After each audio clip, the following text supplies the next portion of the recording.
ఎంత పని జరిగింది సమంత. జాగ్రత్తగా ఉండమని నేను ముందు నుంచి చెప్తూనే ఉన్నాను. నువ్వే నా మాట వినిపించుకోలేదు.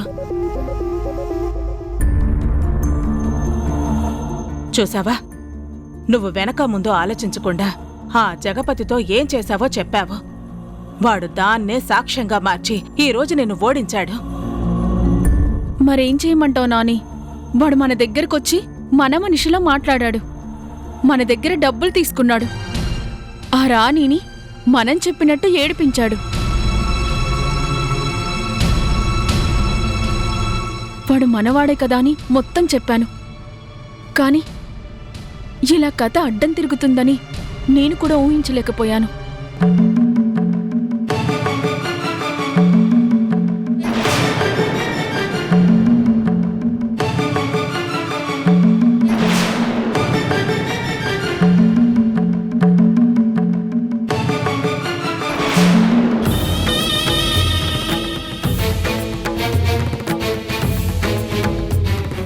శామ్, ఈరోజు మనం పార్టీ చేసుకోవాలి కదమ్మా.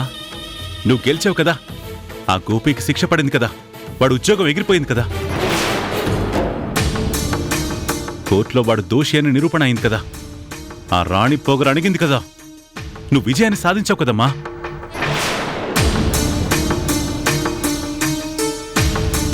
గోపికి ఎన్నాళ్ళు శిక్ష పడిందో చెప్పమ్మా.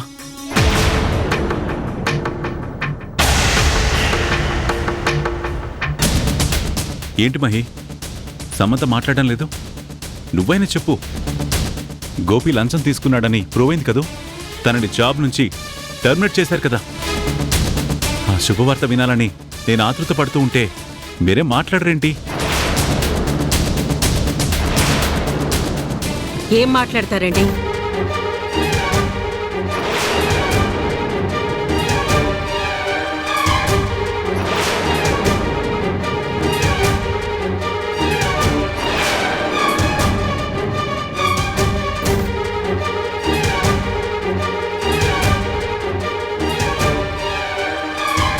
మీ మనవరాలు ఓడిపోయింది.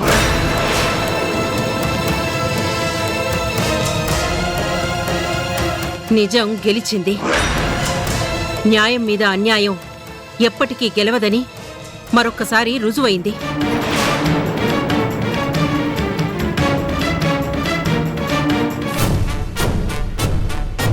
గోపి ఏ తప్పు చేయలేదని, తన సిన్సియర్ ఆఫీసర్ అని కోర్టులో ప్రూవ్ అయిందండి. కావాలనే గోపిని ఈ కేసులో ఇరికించారన్న నిజం బయటికొచ్చింది. గోపి నిర్దోషిగా బయటకొచ్చాడు. వీళ్ళు తలెత్తుకోలేక తల దించుకొని ఇంటికొచ్చారు.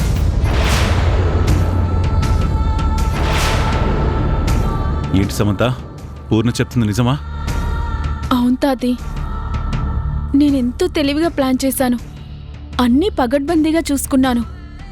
కానీ లాస్ట్ మినిట్లో ఆ జగపతి వచ్చి అన్నీ తలకిందులు చేశాడు.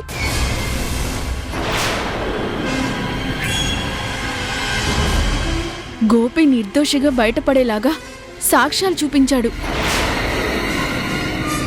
ఇంత పగడ్బందీగా ప్లాన్ చేస్తే అలా ఎలా జరిగిందో నాకేం అర్థం కావట్లేదు. ఎందుకు జరగదండి? గోపి తప్పు చేయలేదు, రాణి తప్పు చేయలేదు. అనవసరంగా మీరు వాళ్ల మీద పగ పెంచుకున్నారు. మంచి వాళ్ళని సాధించాలని చూశారు.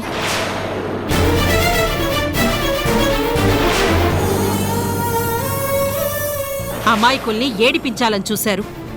మన మంచి కోరుకునే వాళ్ల మీద శత్రుత్వాన్ని పెంచుకున్నారు. అన్యాయంగా గోపిని కేసులో ఇరికించి ఉద్యోగం నుంచి తీయించి రాణిని ఏడిపించాలనుకున్నారు.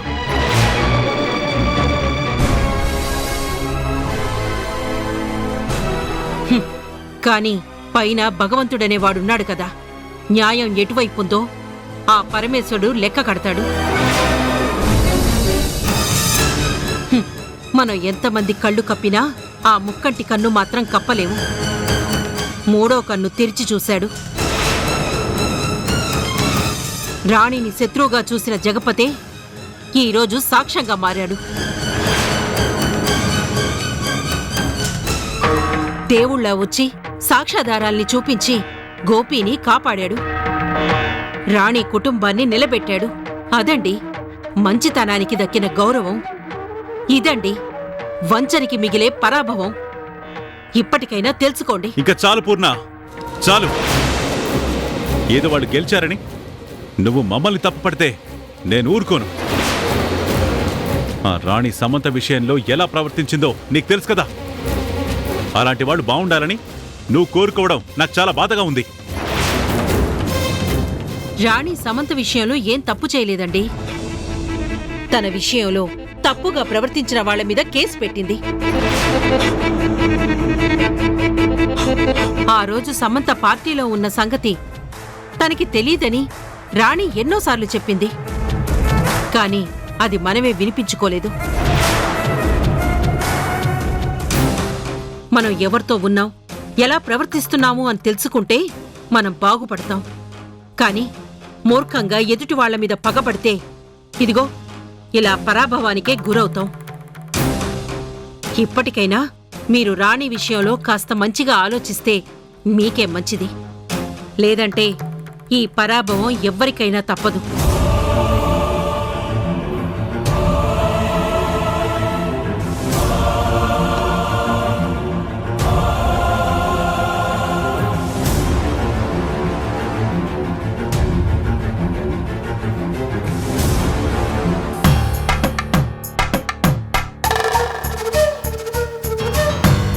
బాధపడక సమంత. మీ నాని ఎప్పుడు ఇంతే. వాళ్లే బాగుండాలని కోరుకుంటుంది. ఒక్కసారి ఓడిపోయినంత మాత్రాన వాళ్ళు గెలిచినట్టు కాదు, నువ్వు ఓడినట్టు కాదు. తర్వాత ఏం చేయాలో నేను చూసుకుంటాను. నువ్వు ధైర్యంగా ఉండు.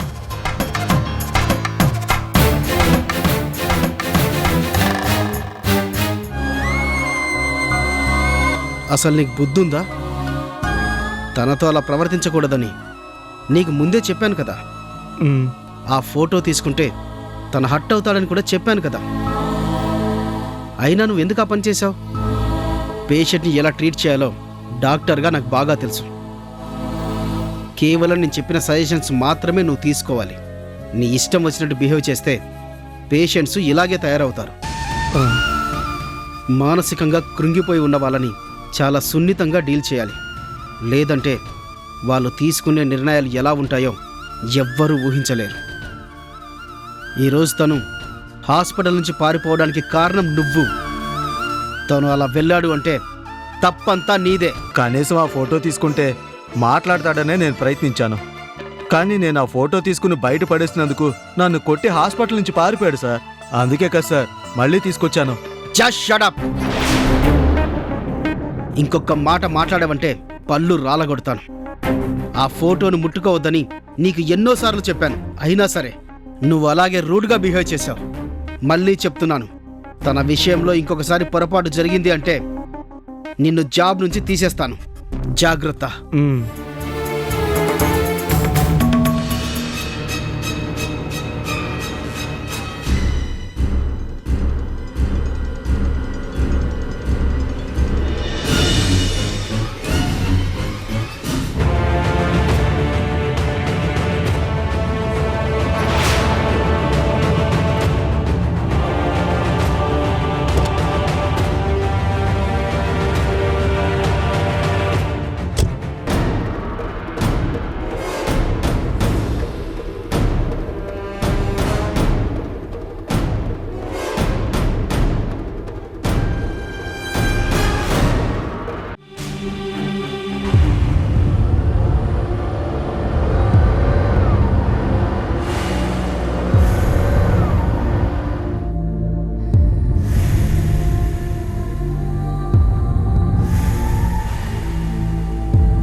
ఏంటి సరిది?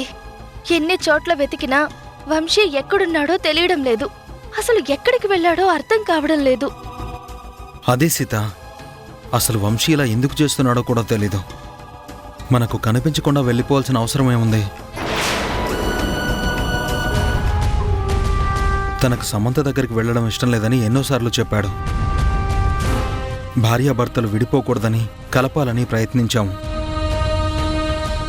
అంత మాత్రాన వంశీ ఇలా ఎవరికీ కనిపించకుండా అజ్ఞాతంలోకి వెళ్ళిపోవడం చాలా ఆశ్చర్యంగా ఉంది.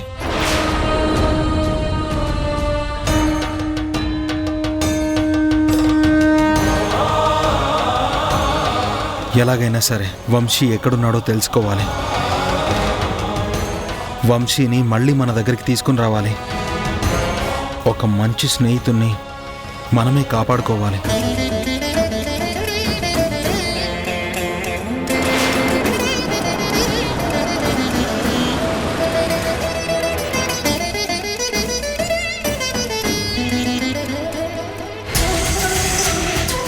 సీత, నువ్వు కారులోనే కూర్చో.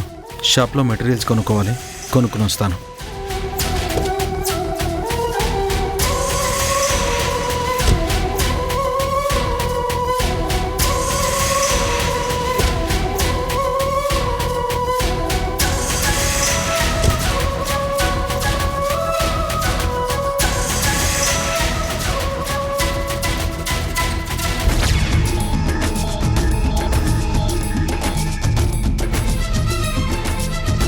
అరే మామ, పాపం చూడరా, భలే ఉంది కదా. బాగుందిరా, కానీ ఇది కాస్ట్లీ జాంపండ్ అనుకుంటా. కారులోంచి దిగింది. అలాంటి వాళ్ళ జోలికి వెళ్తే మనకే ప్రమాదం. కారులో దిగినా విమానంలో దిగినా మన కంట పడ్డాక మన చేతికి చిక్కవలసిందే. ఎవడైనా అడ్డొచ్చాడనుకో వాణ్ణి వేసేద్దాం. అడ్డు రాలేదనుకో ఈ జాంపండుని మనం రుచి చూద్దాం. పదండ్రా.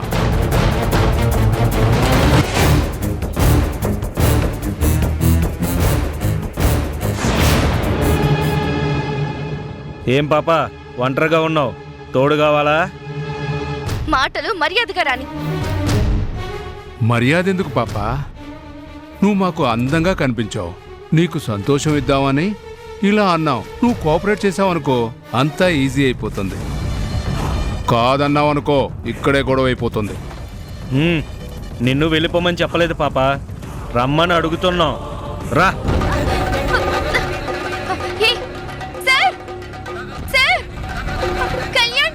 ఏయ్ పదవే. రమ్మంటుంటే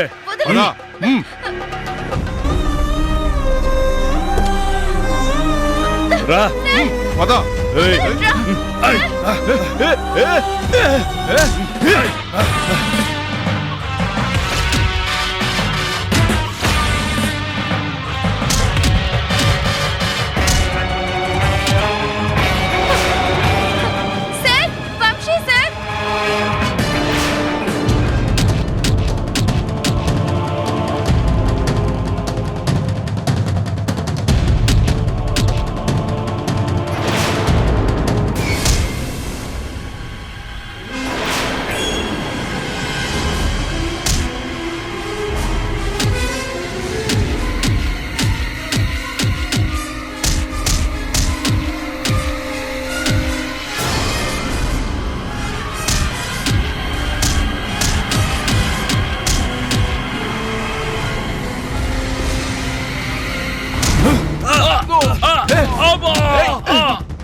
వంశీ, ఇన్ని రోజులు ఎక్కడికి వెళ్ళిపోయావు వంశీ?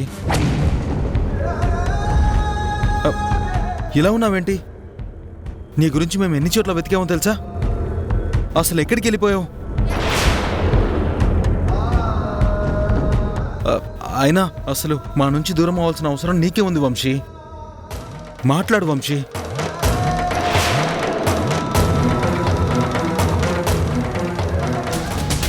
మా ఎంజాయ్మెంట్ కట్టుబడతావురా వంశీ. వంశీ,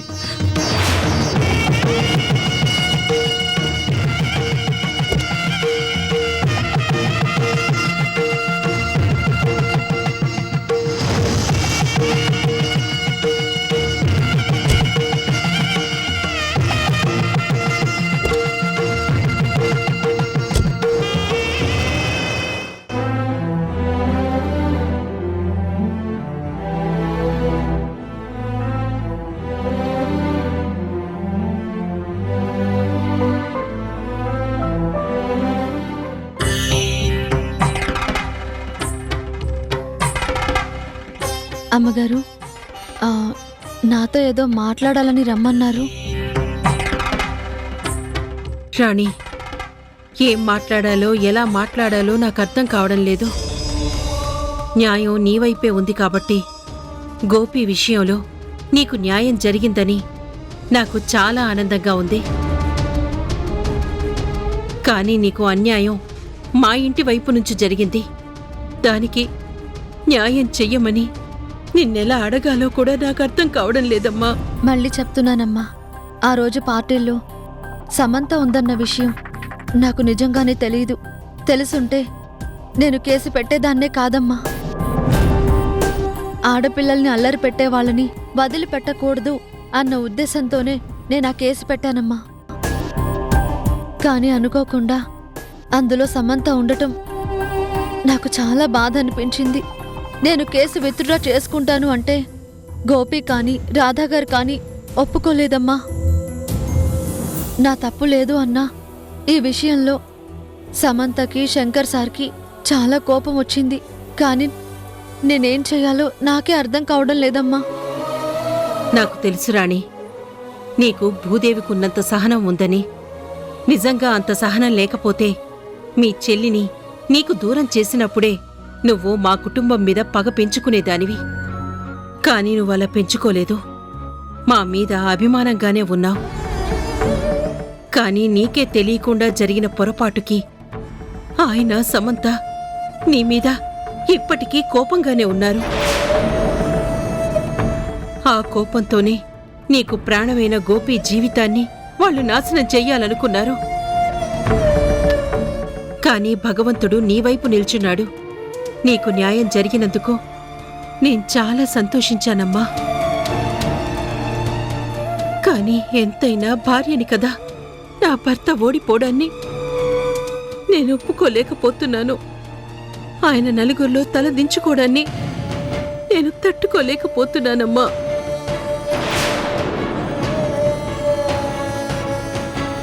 తప్పు చెయ్యొద్దండి అని ఎన్నిసార్లు చెప్పినా వాళ్ళు నా మాట వినిపించుకోలేదు. నీ విషయంలో వాళ్ళు ప్రవర్తించిన తీరుకి నిజంగా నేనెంతో సిగ్గుపడుతున్నాను. నీ కాళ్ళు పట్టుకుని క్షమాపణ అడగాలనుకున్నాను. వద్దమ్మా, మీరలా మాట్లాడొద్దు. మీది సాయం చేసే చెయ్యి, అందర్నీ అభిమానంగా చూసే మంచి మనసు, పరాయి వాళ్ళని కూడా నా అనుకుని ప్రేమించేంత గొప్ప వ్యక్తిత్వం ఉన్న మనిషి మీరు. శంకర్ సార్ కూడా చెడ్డవాళ్లేం కాదు. సమంత మీద గుడ్డి ప్రేమతోని తను బాధపడింది అన్న కోపంతో మా మీద ఇలా పగని పెంచుకున్నారు. నిజానికి ఒకప్పుడు మాకు ఎంతో సహాయం చేశారు. అది నేనెప్పటికీ మర్చిపోలేనమ్మా, ఎప్పటికీ మర్చిపోను కూడా. అలా ఆలోచించడం నీ మంచి మనసుకి నిదర్శనం రాని. కానీ నీ విషయంలో నా భర్త అలా ప్రవర్తించడం నాకు బాధగానే ఉన్నా, గోపి విషయంలో సమంత ఓడిపోవడం ఆయన్ని మరింత కృంగతీసింది. పిచ్చి కోపంతో మీ విషయంలో ఆయన రగిలిపోతున్నారు. ఇక వంశీని వదలొద్దు, మన దగ్గరే ఉండమందాం. మనమే తనని జాగ్రత్తగా చూసుకుందాం. అసలు తను ప్రేమించిన మనిషి ఎవరో, తను ఎక్కడుందో వంశీ ద్వారా తెలుసుకుంటాను. హాయ్ ప్రశాంత్. హాయ్. నువ్వు ఇప్పుడు ఒక వ్యక్తిని తీసుకొచ్చావు కదా, తను మా పేషెంట్.